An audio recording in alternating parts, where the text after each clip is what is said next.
You're listening to The Extraction, conversations on the systems and strategies behind dental practice growth with Colin Ambler and Kyle Bergman. Hey everyone, and welcome back to another episode of The Extraction Podcast. Your co-host Kyle, along with my co-host and the CEO, co-founder of TeamCare, Colin. Today we have an amazing guest, Rachel Michaelov, who is the founder and CEO of Empire Tax Advisors, as well as Practice Wealth Partners. You can check out Rachel at cfocall.com. You're definitely going to want to chat with her. In this episode, we talk about tax strategists. Rachel unveils not only 3, but I think up to 6 secrets that she instills with her clients. We talk about bookkeeping, payroll. We talk about some of the silly, or maybe I should say stupid things that a lot of dental practice owners are still doing to this day that they don't need to do. Rachel's a very clear thinker, and you're going to love this episode. Rachel, welcome to the pod. How are you? I'm good. Thank you so much for having me. Yeah, it's a pleasure. Let's see if we can make tax strategy and advising interesting for about 20 minutes. I'm sure we could. And I'd like to start with the question we love to ask all of our guests. How did you find yourself in the business of dentistry? So I recently had 3 years ago, I had a very successful dentist come to me making about $1 million on a monthly basis. And now he makes about 1.5 monthly. And 3 years ago, he had a $200,000 or $250,000 tax liability. And I said, this can't be. You work so hard. There has to be a way that I can help you reduce your taxes. So let me find a way. I started talking to my peers, my colleagues.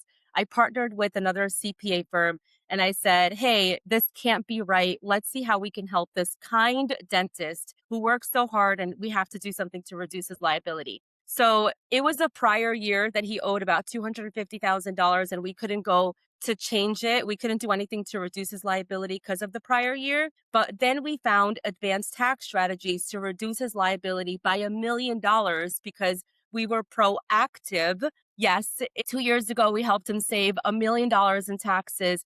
And then last year, same exact thing. And I know most dentists would think that's skeptical, that's illegal. And I talked to so many dentists, and I don't know what convinced them that they needed to pay taxes, because there are legal ways to reduce your taxable liability, and their dental CPAs are telling them otherwise. I don't know why, but there are ways to reduce your liability. It's a great foundation of background about how you found yourself in the business of dentistry.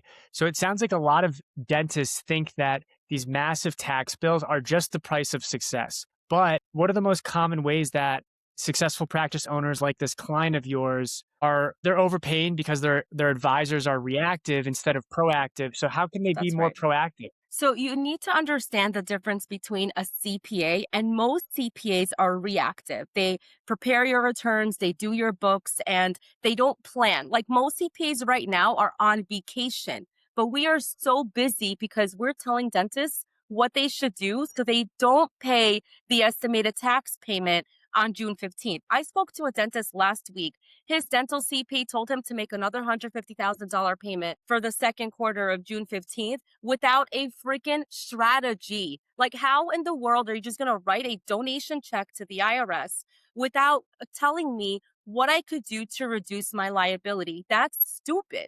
Like, you don't just pay a bill. I'm sorry, you don't pay a bill without understanding what you're paying for. You're blindly giving the money to the IRS, and it just doesn't make sense how these educated dentists are trusting their reactive dental CPAs that are hurting them because they don't have any wealth. I speak to dentists that are in their 60s and 70s and have no wealth because they've overpaid the IRS every single year, and they retire with almost nothing. Wow.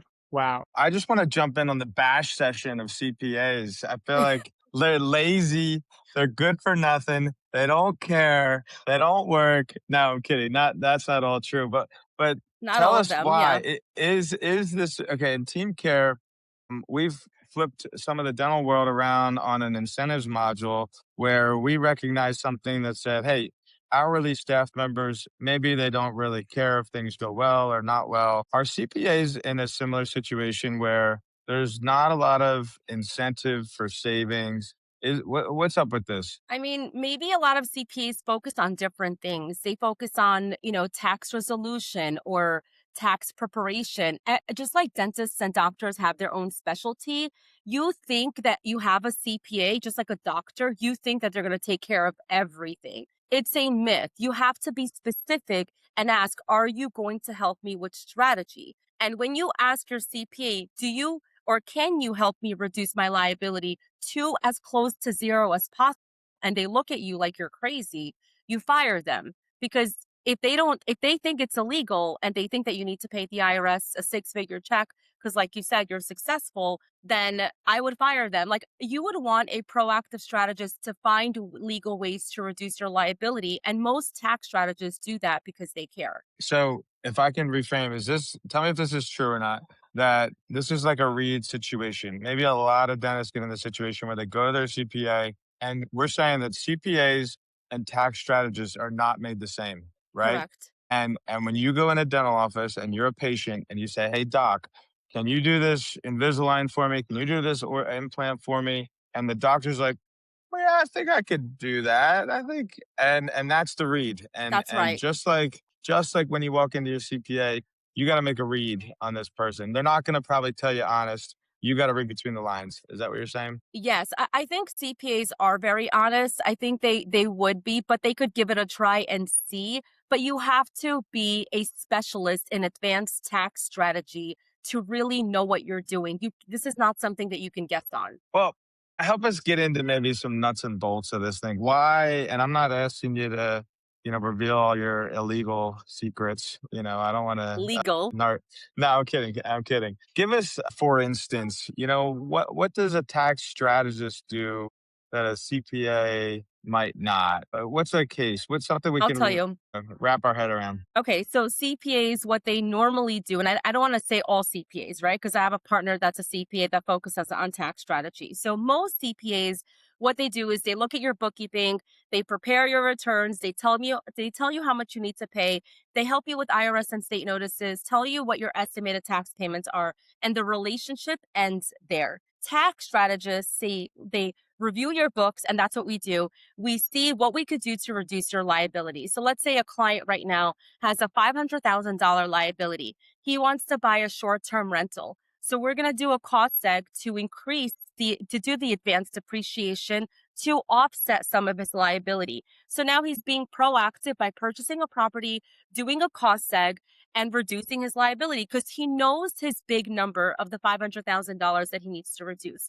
Then we're connecting him with an R&D specialist to see if he qualifies for R&D. Now he's going to deduct. I had another dentist who was getting $100,000 refund because we connected him with an R&D specialist, and he had a dental CPA for 20 years. And his CPA told him that the R&D credit is a scam. Meanwhile, I have an attorney that's doing everything R&D, and he used to be a practicing dentist. So why would he put his license on the line if it's a scam? He interviews you, sees you if you qualify, and then we amend the return to get so he could get the big refund.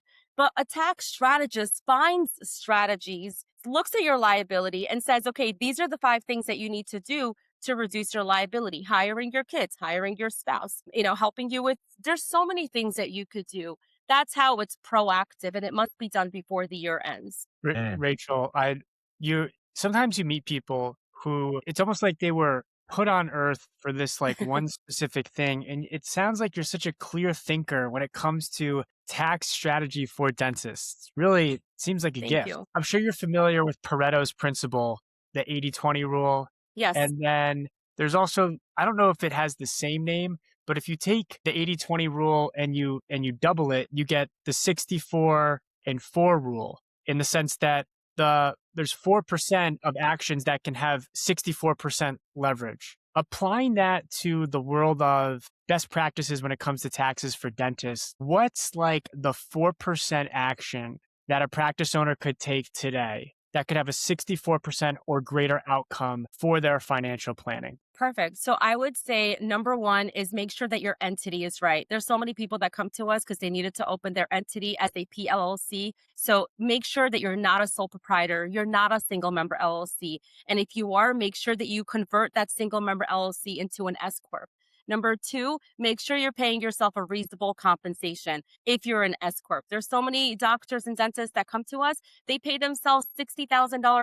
I had a dentist 2 weeks ago that came to us. He was paying himself $800,000 a year. And that doesn't make any sense. Your reasonable comp has to be reasonable based on what you would pay someone else to do what you would be doing. Whether the average, I would say, is about $200,000 to $300,000, depending on your revenue, not 60,000 and not 800,000. You're overpaying in taxes. Number three, meeting with a tax strategist and asking your CPA, if you can help me reduce my liability at least before the year ends, then I guess find a tax strategist to help you. And the most important time to do it is now, and possibly in November. So you could ask your CPA, hey, what is my liability year to date?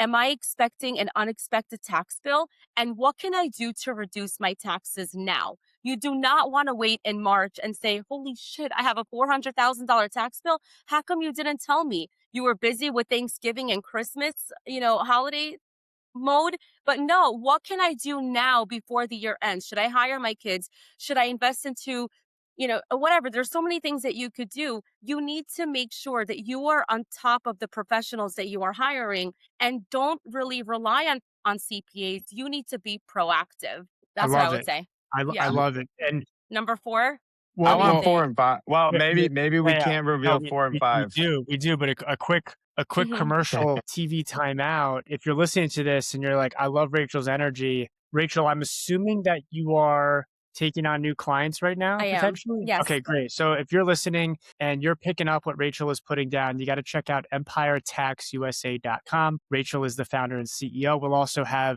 information about how to contact Rachel in the show notes. Rachel also wrote a book, Empire Tax Secrets. She talks about the 5 core tax strategies, which you can find on her website. And so I just wanted to plug that before we Thank you. continue. Colin, you were going to say something. Well, yeah, I'm dying to hear number four and five, but I'm just going to put a summary statement out there as I'm kind of digesting this. I'm a practice owner. My wife's a dentist. We've been through this. I think that using your businesses to reduce tax liability is the best hack of all kind of tax policy, and dentists have an opportunity to do it. But strategy is something that's looking forward, and often tax preparation is something that's looking backward. That's right. And so if you're going to work with someone like yourself that's a strategist, you're making a plan for the future. You're thinking that, hey, if my future self can potentially be, if things keep going the way they are as a business owner, things are going well, I'm going to potentially be on the hook for $500,000, whatever the number is. Instead of giving that money to Uncle Sam, what can I do to reduce that amount by putting those monies elsewhere, buying a piece of equipment, paying your family, and you have a checklist and you could take someone through that. And you just gave us three bangers, but you probably Yes, have 20. I And do. that's the difference. I do. I would also want to say that a lot of doctors and dentists, they buy equipment because they want to reduce their taxes. But did you know that is not the best thing to do? Because when you buy something for $100,000, you only get a 30% benefit. And there are other strategies that you could invest in that I can't mention, where you invest $100,000 and you get a 5x benefit, $500,000. So I had Man, a dentist that told me, my CPA told me that I should go to the convention and look around and buy equipment because I needed to reduce my liability. You're buying trash to reduce your liability. I'm sorry. You do not need to collect garbage that you don't need. Sometimes it's cheaper to pay the tax, but there are other better strategies than to have a practice full of equipment that you're not going to use, that you're not going to need. And then when you retire, it's not even worth anything. Why would you do that? Rachel, There, I have a CPA.